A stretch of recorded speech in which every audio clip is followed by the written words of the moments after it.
Consciousness इसको चाहती है, क्योंकि हम अष्ट विकारों से फंसे हुए हैं। इसीलिए वो टेस्ट्स होते हैं जिसके थ्रू आप अपने विकार छोड़ते हो एक एक करके। जैसे जैसे एक एक विकार छोड़ते जाते हो आप क्या होते जाते हो? प्योरिफाइड। और जितना प्योरिफाई होते जाते हो तो यानी कि टेस्ट का होना भी इशारा है कि आप उधर की ओर जा रहे हो। जो बहुत सारे संसारिक लोग हैं जो उधर की ओर जा ही नहीं रहे, उनके टेस्ट भी नहीं हो रहे, क्योंकि टेस्ट तो वहां होंगे ना जहां सेलेक्टेड लोग चाहिए। जहां सेलेक्टेड लोग की जरूरत ही नहीं। आप यहाँ वर्ल्ड में संसार देखिए, परमात्मा और संसार में से एक चीज पूर्ण तरीके से पकड़नी है। अगर ज्यादातर लोगों ने संसार को कस के पकड़ा है और परमात्मा को अपने काम के लिए पकड़ रखा है कि हाँ जी वो BMW की बात हुई थी आपसे 2-3 बार, उसका आपको याद नहीं है, तो आप केवल संपर्क और भक्ति उतनी ही करते हो कि आपको कुछ मिल सके। एक्चुअली उन्होंने संसार पकड़ रखा। जिसने ये मन बना लिया कि मुझे संसार छोड़ना है, ऊपर जाना है, तो आप ऊपर की ओर जा रहे हो। याद रखना, ऊपर की ओर जाओगे तो आप क्या कर रहे हो? अगेंस्ट ग्रेविटी जा रहे हो। आसान नहीं है ये सफर।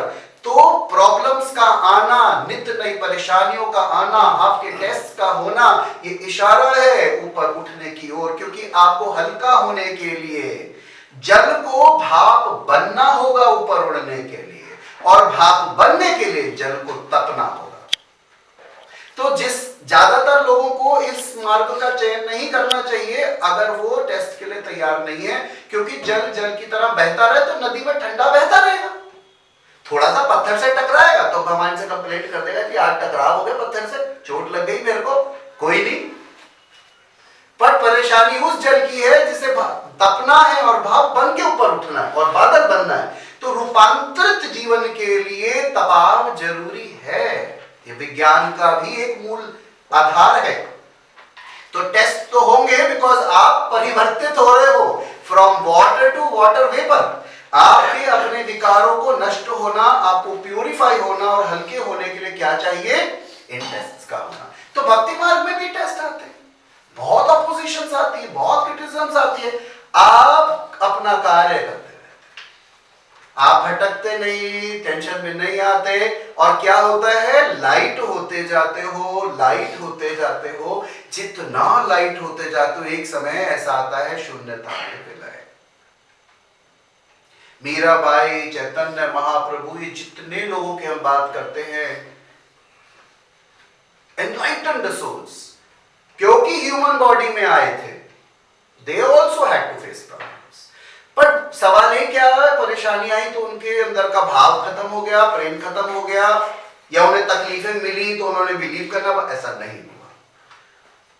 वो उस आनंद को अपनी निधि मानते थे, उस आनंद को अपना वेल्थ मानते थे, और उसी के साथ वो आनंद में जीते रहे।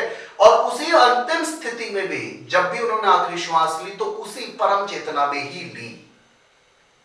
और बॉडीलेसनेस और टाइमलेसनेस उसमें एक बहुत बेसिक अनुभव है। शरीर का और समय का पता ना लगना, कब कितने घंटे निकल गए। अगर आप शरीर में हैं तो भक्ति में नहीं है, क्योंकि अगर आपको हर चीज अपने शरीर की पता चल रही तो अभी भी आप स्वयं भक्त हैं।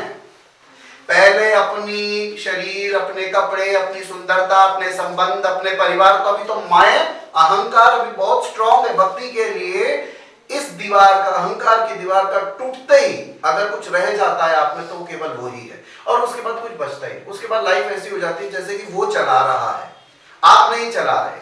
तो एक बड़ी भिन्न मनोस्थिति है भक्ति की, और बहुत ही प्यारा भाव है।